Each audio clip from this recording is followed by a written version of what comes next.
Hello and welcome to another episode of The Man from Hildebrand. First of all, I would like to thank you all for your support and followers and your comments. I've kind of said this from the beginning. I'm not in this for sponsorship. I'm not in it for money. I'm certainly not in it to be gifted items. I'm just going to be honest with you. If there's something out there which I feel is worth a Bond fan to buy, I will recommend it. If not, I will basically say it. So yeah, thank you for your support and your followship, I suppose. The most viewed episode so far is surprisingly the Moonraker La La one. So again, that just shows you kind of how very well received that soundtrack is altogether. So yeah, once again, thank you. So this week I'm going to be doing a bit of a book review on bear with me, on The Search for Bond by a Mr. Robert Sellers. Now, there's only very few authors who I've read, and I always find that if an author wrote about a topic that's not very often or hasn't been discussed within the world of Bond, and it's very well researched and very thorough, that author, in my opinion, should be knighted in the world of Bond. So, Robert Sellers needs to become a Sir when it comes to Bond, because his contribution has been absolutely fantastic. So his latest book, The Search for Bond.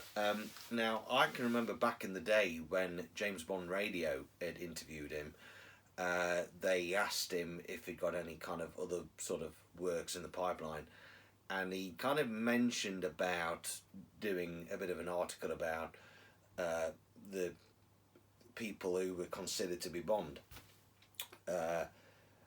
So he was kind of working on that. Now, that is basically what The Search for Bond is. That is a series of interviews which he did ages ago, and sadly the people who he's interviewed are no longer with us. And yeah, I mean, it is a very interesting book because, I say, it's an aspect which hasn't been written about or discussed much. But yeah, it's kind of surprising how many people, have gone for the most, or obviously we're kind of considered for the most wanted role in cinema history. Robert Sellers kind of discusses the actors who were considered before Connery, before George Lazenby, before Moore, before Dalton, before Brosnan, before Craig.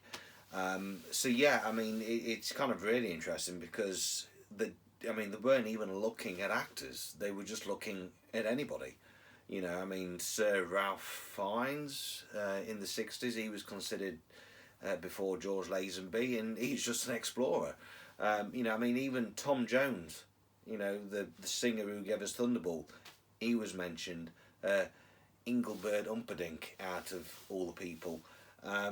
So yeah, you had some really kind of interesting names on there, and the thing is, what's kind of also is interesting is that Cubby always stated that Bond should be British, but yet he always kept going to the Americans, kind of looking at American actors. I don't know if that was more to do with United Artists or if that was just Cubby in general, but obviously, there was John Gavin, who was considered for Diamonds, Burt Reynolds, James Brolin, who was considered for Octopussy, and it actually did a screen test. So yeah, there's kind of surprisingly a lot of Americans out there, a lot of Australians, and a lot of New Zealanders who were considered for the role of Bond. I think my kind of favourite story was there's an Irish bloke and he was just a locksmith. He was basically nobody. Nobody famous. He was just a locksmith. He invested about £200,000 in doing, going across the world, doing these publicity just doing photographs of himself, and he kind of even made a short film, and he kind of sent it to Eon because he just desperately wanted to be Bond. It kind of makes me think whether or not he was a little bit sandwiched short of a picnic, I don't know, but obviously, I mean, that guy was committed, to kind of spend £200,000 to try and get the role, which obviously he didn't. So yeah, no, it's a really, really well written book as per usual, because Robert Sellers, he's actually gave us, well, this is his third Bond book, but he's just recently, I think the latest book that was released was the one about the Pink Panther series. He's done film, he's done books on British sitcom. I think he did one on the Lewis Grade kind of days when Lewis Grade was a big man in British television, and he would commission and ask for a lot of sort of program, well, which we now refer to as classics, such as The Saint, Persuaders, all them. They were all Lewis Grade, and I think even Jerry Anderson. I think even Thunderbird, Stingray, Joe 90, all them. They were probably sort of kind of asked for by Grade. So yeah, Lewis Grade was a big man back in the day. So Robert kind of does a lot of books around film and TV. But yeah, he's an absolutely fantastic author. I mean, the first book he did was the Battle of Bond. This was the Ultimate Bible. Now, this is the first edition, which I believe is quite scarce, because I think it was either the Ian Fleming estate or Eon weren't, I think it probably to do with the Fleming estate, weren't, or could have even been the McClory estate. There was some party which weren't quite happy with the book, and he had to get some stuff removed and altered, and then they then republished it. But this is now on the third print, so if you haven't got it, I would recommend it, because this is a must for any Bond lovers. Because before this book was published in 2007, there was very little to be known about the old Kevin McClory Thunderball Never Say Never Again case. This kind of goes balls deep on that subject, and it's just such a fascinating book, because this is where we first learnt that that Hitchcock was considered to direct what we now know as Thunderball, but instead of 1965, it was considered to be around 1960, probably around 1960 actually, after he did North by Northwest, and Richard Burton was considered to be Bond. So yeah, he kind of really spoke with Sylvan Mason, who's Jack Whittingham's daughter. Well, Jack Whittingham is also a co-author on the old Thunderball story, as well as Kevin McClory and Ian Fleming. But yeah, it is an absolutely fantastic book, and it also kind of goes into, obviously, Never Say Never Again, and into the early ideas, which, where Sean Connery, before Never Say Never Again, there was outlines and ideas for a film called Warhead, which was planned for late 70s, where Len Dayton was actually involved, but that never materialised. So yeah, it is an absolutely fantastic book. And the thing, I mean, a lot of people, obviously, in the world of Bond fandom, don't like Kevin McClory, because he was just a big pain in the arse with Eon, and he probably did contribute to Fleming's death with the court case and stuff. But putting all that aside, it's just the history, all of that Thunderball case is just added to the fascinating history to the world of Bond.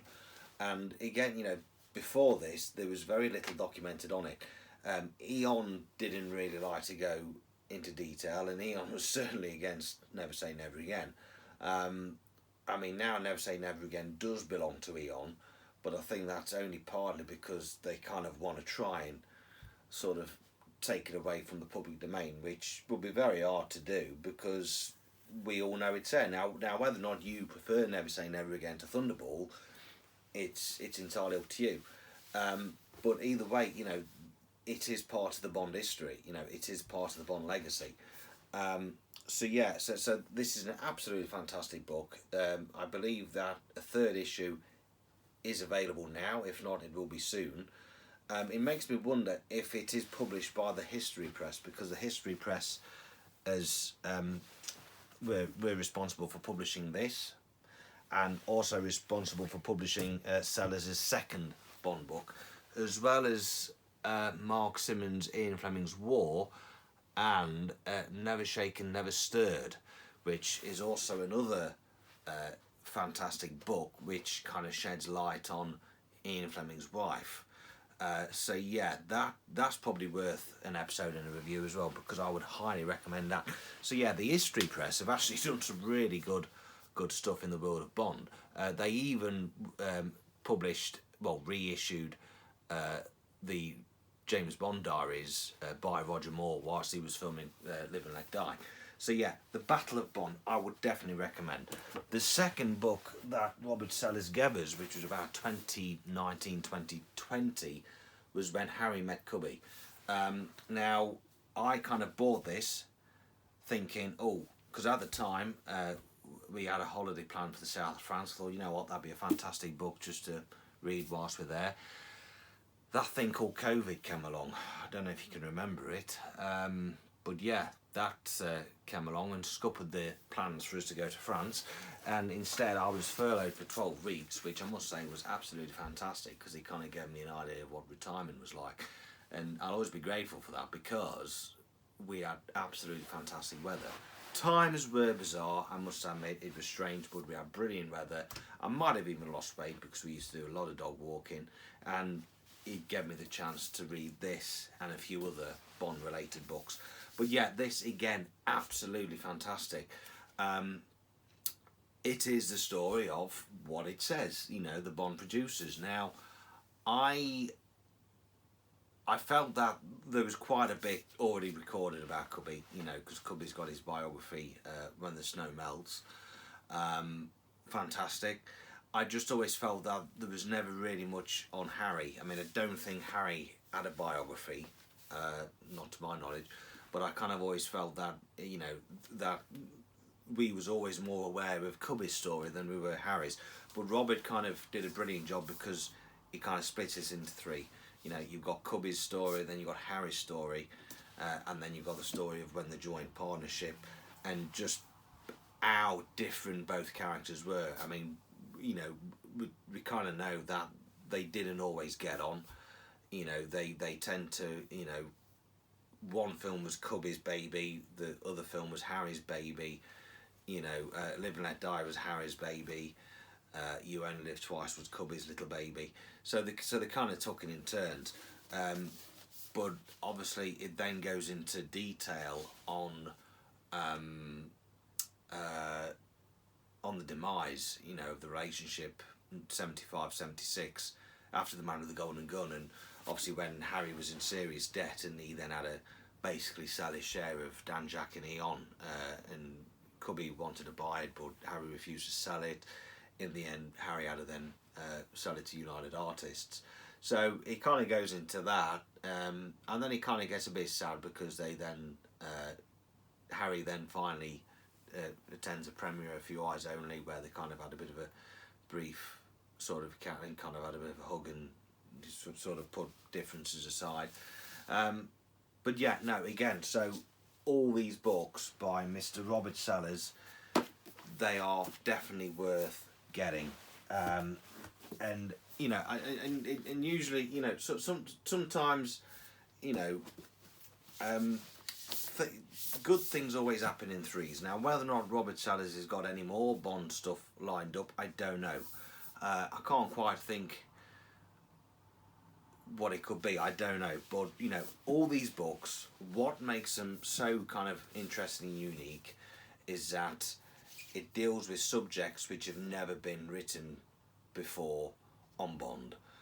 So, you know, first of all, it gives us a Battle for Bond, which, you know, if you haven't got it, get it now, because it's so in-depth, and it's just a fascinating read. And then again, When Harry Met Cubby, again, fascinating read, and then The Search for Bond. So they are all absolutely fantastic books, and Mr. Sellers needs to be knighted in the world of Bond. So yeah, so that's just basically what this episode is going to be about. It's just to do a review and to worship the ass of Robert Sellers, because you know his three books are absolutely brilliant. Now it's a bit like Charles Elphinstone. He's gave us two books. He's done the making of Her Majesty's. He gave us the making of The Living Daylights. I mean, they was a good 10 years ago. I think the ship's probably passed for him to come and do a third one, which it would have been great because you'd have had a nice trilogy. And I kind of always thought that if Helfenstein needed to do a third one, it had to be The Spy Who Loved Me, because that to me is probably, kind of the only Bond film which again has got so much history. It's like Thunderbolt, that's got so much history. The Spy Who Loved Me, and even No Time to Die. Those three films have got so much history around its production and development that they need, we need to be given a true story. I mean, The Spy Who Loved Me, I mean, there's so much stuff you can do in there, because you can go back to Fleming's beginnings of why Fleming was embarrassed about the book he wrote and how he wanted it not to be published, and after so many copies he wanted to pulp it, but they refused. And then you've obviously then got the kind of what Robert Sellers has kind of discussed is the breakdown between Cubby and Harry, and then you've gone into and then you could go into all the early script ideas of The Spy Who Loved Me. I mean, they had quite a numerous of people come on board and do all these ideas and stuff. I mean, Richard Mayburn came up with a brilliant idea which involved Spectre basically being hijacked by another sort of terror organisation. But Kevin McClory was lurking, and he kind of threatened this and that, so they had to put Spectre aside. But I kind of feel you kind of see them elements still in Spy Who Loved Me, because you can kind of basically see Carl Stromberg being a Blofeld type villain figure, world dominant, taking over the world and making everybody live underwater, and he's got his little henchmen and stuff, and his great big lair. So you can kind of see that kind of Spectre angle from it. But yeah, I mean, it's still fantastic.